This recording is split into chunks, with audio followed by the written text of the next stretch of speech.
सवेरे ऐसे पार्टी वाला काम करना तो शामी 2:30 बजे मेरे को घर आना मैं गया मेरे फोन भी आई जाने पर फोन नहीं भी हुआ थे इसलिए ये मंडल वाइज नहीं या थोड़े बोल रहे हैं हां मंडल वाइज दे दो मेरे को दे दो ना बाकी मंडल की मेरे को दे दो मैंने जाना मैं जिन्हें जाना कि मेरी मीट बैठक है 10 मिनट चलो 10 मिनट बैठो 10 भारत माता उनकी कोई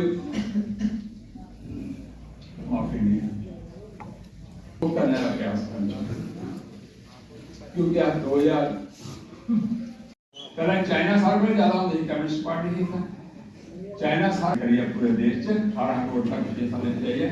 देखिए ये बात है कि पिछले मानकर चलिए सितंबर से पूरे देश में सदस्यता अभियान प्रारंभ थी। जहाँ पे चुनाव थे इसलिए जम्मू कश्मीर और हरियाणा को उन्होंने छोड़ दिया था अलग से, ताकि यहाँ पे मेंबरशिप बाद में करवाएंगे जब चुनाव ख़त्म हो जाएंगे। जब चुनाव ख़त्म हो गए, रिजल्ट आ गए, तो उसके और पार्टी ने विचार किया कि इसका यानी कि मेंबरशिप शुरू करवाई जाए, ताकि पूरे देश के साथ कि पूरे देश का यानी कि अध्यक्ष, फिर प्रदेश का अध्यक्ष, सब सारी चीज़ें नहीं आनी हैं। तो इसलिए इस प्रकार का विचार बना। तो अब ये और 20 लाख मेंबरशिप कार्ड हमारे सामने टारगेट है। हर विधानसभा में जितना हमने वोट शेयर लिया है उससे ज़्यादा हम चाहते हैं कि मेंबरशिप हो। उसका टारगेट जैसे अभी इन्होंने 34-35 हज़ार वोट लिया था, हम 40 हज़ार का टारगेट कम से कम रखा हुआ है। 40 हज़ार वोट तो मिलने चाहिए। कुछ ऐसे सिंपैथाइजर भी रहते हैं जिन्होंने नहीं किया होगा, उससे प्रॉब्लम रही होगी। तो 40 हज़ार हर विधानसभा का, इसी प्रकार हर सब विधानसभा में हमने विचार किया और 20 लाख तक हम पहुँचने वाले हैं। ये मेंबरशिप पहुँच कर फिर ये 1 नवंबर तक है और 1 नवंबर के बाद ये 6 से लास्ट तारीख एक्टिव मेंबर बन जाएंगे। उसके बाद जिनके चुनाव की प्रक्रिया शुरू हो जाएगी। फिर शुरू जब पोलिंग बूथ का बनाते हैं, फिर उसके बाद हम मंडलों को बनाते हैं, उसके बाद ज़िले को बनाते हैं, फिर उसके बाद प्रदेश का, फिर प्रदेश के बाद देश का चुनाव होता है।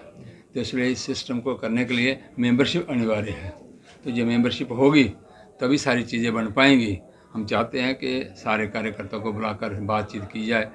मैं अभी पिछले सप्ताह भी आया था, तो दूसरी विधानसभा का था, कठुआ का। आज राजीव जी की विधानसभा में मेरे जिम्मे लगा था, तो मैं आया, इनके बीच बैठने का मौका मिला। राजीव जी वैसे और गोपाल जी सक्षम हैं, ऑलरेडी इन्होंने कई बार मेंबरशिप करवाई है, पहली बार नहीं। और हमारी मेंबरशिप 6 साल के बाद बिल्कुल ख़त्म होती है, जिस फ्रेश मेंबरशिप है इस बार। और पूरे देश का टारगेट जो है 20 करोड़ का है। तो हमारा तो अभी शुरुआत हुआ है, 20 लाख तक दिया है इन्होंने। तो कल तक हमारी लगभग 2.5-3 लाख के लगभग हो चुकी थी। अभी 15 दिनों में और भी होगी। तो इसलिए 6 नवंबर के बाद हमारा सिस्टम जो है जिनके ऑर्गेनाइज स्ट्रक्चर का वो शुरू हो जाएगा। ये अभियान जो है खाली जम्मू प्रोविंस में चलेगा कि जम्मू कश्मीर में चलेगा? जम्मू कश्मीर में चलेगा। पूरे कश्मीर में बहुत बढ़िया मेंबरशिप होती है। आपने इस बार देखा होगा, इस बार 3 विधानसभा तो ऐसी तो 8वें राउंड तक भी हम चले हैं। तो गुरेज वाले तो हम बहुत कुछ ही वोटों से हारे हैं। इसलिए कश्मीर में हमारा नाम है, ऐसा नहीं है, कश्मीर में ही होगी। तो क्या लगता है जो पहला सत्र जो कश्मीर में जैसा चला है, दूसरा सत्र भी जम्मू में ऐसे ही चलेगा कि आने वाला है? देखो, कारण है कि हमने लड़ाई लड़नी है जम्मू के हितों की। खासकर लड़ेंगे तो पूरे जम्मू कश्मीर की, लेकिन जम्मू के विधायक हमारे जो 29 बनाकर भेजे हैं, उसमें एक तो जिनके हमारे बीच में रहे नहीं, वो तो स्वर्ग को सिधार गए। 28 अभी हैं। तो ये 28 जम्मू के हितों के किसी के साथ अनदेखी नहीं करेंगे। ये कभी भी उनके साथ अन्याय ना हो, न्याय होगा। इसलिए लड़ेंगे, मरेंगे। और बाहर में जिस प्रकार का अपोजिशन का रोल प्ले करना पड़ेगा, बीजेपी उस प्रकार करेगी। केवल मात्र ये कहा जाए कि वहीं का सत्र कैसा चलता है वो समय बताएगा। अगर उनको लगा ठीक प्रकार से चलना, मिल बैठ के बनना, तो वो सोच कर बैठाएँ। वैसे तो स्पीकर का दायित्व बनता है कि अपोजिशन को बिठाकर पूरे मामले को सुलझाना पड़ता है। स्पीकर ने इस प्रकार का फ़र्ज अदा नहीं किया। वो तो एक वाइस्ड आदमी जिस प्रकार लगा, तो ये गलत था। वाकई आने वाले समय में देखते हैं, समय बताएगा क्या होगा क्या नहीं। मेरे से बेहतर राजीव जी इस बारे में ज़्यादा रोशनी डाल सकते हैं, क्योंकि डिप्टी सीएम साहब कहते हैं कि भाजपा जो है जम्मू की बात नहीं कर रही है। जिस तरह की बेरोज़गारी की बात करें हम, डेवलपमेंट की बात करें हम, बच्चों की नौकरियों की बात करें हम, उस तरह की कोई बात नहीं कर रही। ये सिर्फ अपनी कुर्सी के लालच में जो है ये लोग जो है यहाँ पे तांडव करते हैं। हमें यहाँ कौन सी कुर्सी मिली है? हम तो अपने विपक्ष में बैठे हुए हैं। इन चीज़ों की बात करनी है सरकार ने और उनके साथ हम चर्चा कर सकते हैं हमारे विधायक। तो वो चर्चा तो शुरू करवाएं इस बात को लेकर। धारा 370 को इन्होंने रख दिया, 35A को रख दिया, यानी कि स्वयं वो कंट्रोवर्सी बनाना चाहते हैं। और कंट्रोवर्सी बनाना चाहते हैं तो ये थोड़ी है 370 अब 5 अगस्त 2019 की गई है, दोबारा उसको लाएंगे। हम तो कहते हैं 4 जन्म भी ले लें वो दोबारा रिस्टोर नहीं हो सकती।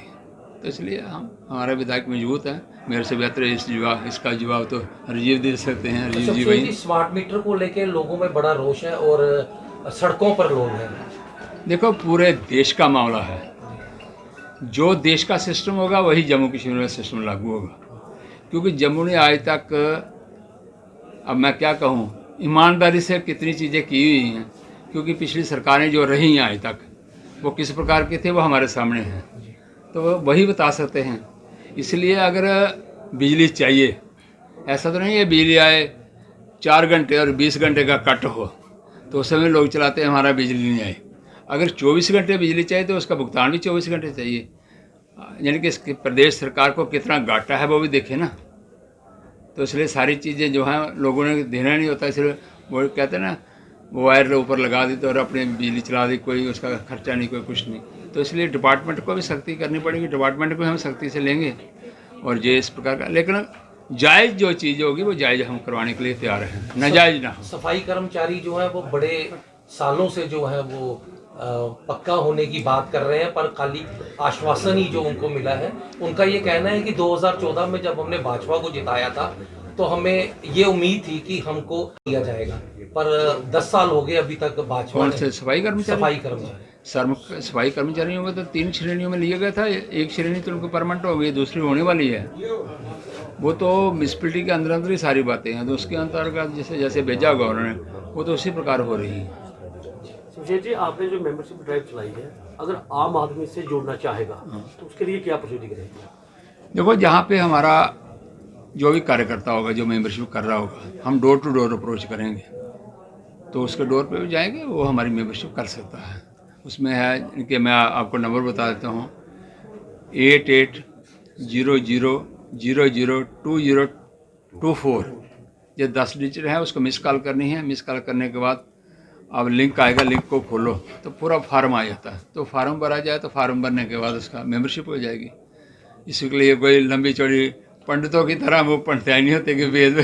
और ऑफलाइन भी है, ऑफलाइन भी है। प्रक्रिया क्या है वो?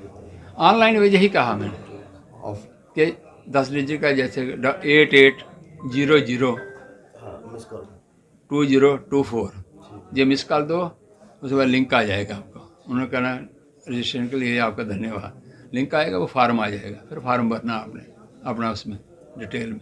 मनाज साहब, डॉक्टर फारूक अब्दुल्ला लगातार मांग कर रहे हैं कि स्टेटहुड का दर्जा दिया जाए, तो भारतीय जनता पार्टी का अब क्या स्टैंड है? जबकि स्टेट में जो यूटी में है वो सरकार वो बन गई हुई है, स्टेटहुड का मुद्दा किस तरीके से आप देखते हैं? नहीं, हम तो चाहते हैं स्टेटहुड आना चाहिए। हमने स्टेटहुड का कभी इनकार नहीं किया, ये हमारी कमिटमेंट है, उसमें तो कोई दो राय नहीं है। फारूक अब्दुल्ला क्या मांगते हैं, ये तो हम भी कहते हैं। नहीं, पर दे नहीं ना रहे। देखते हैं, उसकी भी प्रक्रिया रहती है, कैसे देनी है कैसे नहीं होती। क्या देख 70 में स्टेटहुड की ही बात की गई और भाजपा कह रही है कि इन्होंने 370 और 35A की बात की है, रेजोल्यूशन में ये लिखा है। पर रेजोल्यूशन हमने भी पढ़ा है, उसमें स्टेटहुड की बात की गई है, उस पर आपका क्या कहना है? नहीं, देखो, स्टेटहुड के लिए हमारी कमिटमेंट है, हमने कोई दो राय नहीं की। उमर अब्दुल्ला इनके प्राइम मिनिस्टर से मिल के आए, उन्होंने कहा हम देंगे, होम मिनिस्टर ने कहा हम देंगे, ये हमारी कमिटमेंट है ही, उसमें दो राय है।